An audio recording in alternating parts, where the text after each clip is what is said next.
Well, the visuals that you had been watching here on SABC News had been of the valediction ceremony, which is still taking place at the Shope family home, where my colleague Natasha Puri has been. It's a private ceremony that is taking place at the moment, but we're live from Wits University at the Great Hall, where mourners have already started arriving for the funeral service of this struggle icon, Gertrude Shope. So many sentiments have been shared about the role that she played for the liberation or the attainment of democracy in South Africa, in particular in exile, where she had been for I think it was about, over 3 decades, if I'm not mistaken.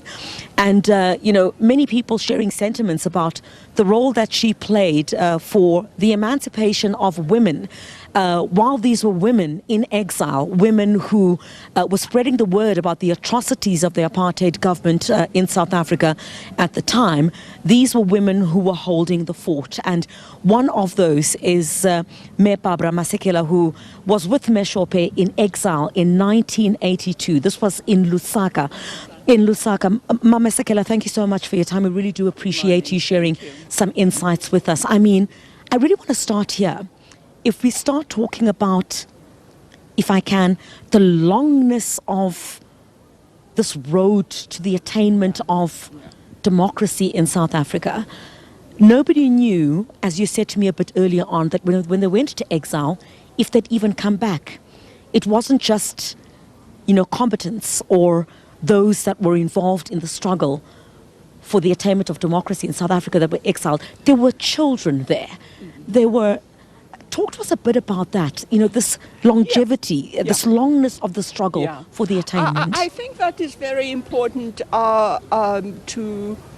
because I think that when our leaders, when the liberation movement, when the ANC and PAC were banned, people did not think that this would take 30 years, because I think we should think about it in terms of Africa. Africa was getting independence, had been getting independence since the 1956 when Ghana got its independence. So Kenya, Tanzania, Mozambique, the only countries that still did not have liberation were the ones in the south, So Boma Shope, where I think she came into exile in 1966, and they had been there, we all thought maybe 5 years, maybe at most 10 years. I'm struggling to remember exactly how long. Yes. Maybe 10 years, but we did not think that it would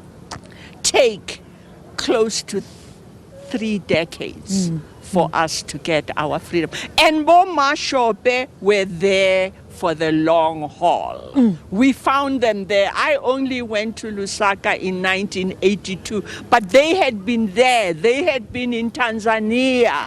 They had been in Angola. They had gone for military training. And in all that time, they were not only advancing the cause of liberation, but they were taking care of a growing community of people, which consisted of children, of ill people who were ill.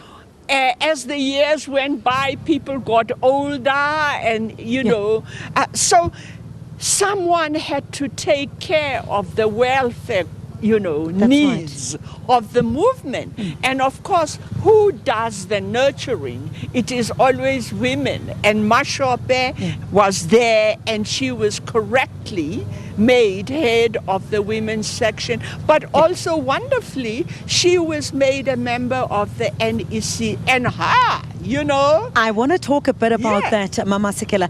Just hold on for a second for me there. We'll continue this conversation. It's very important because at the time that, you had gone to Lusaka, that was at the height of, women's liberation movements internationally. I'll talk to you a bit about that in the next few moments.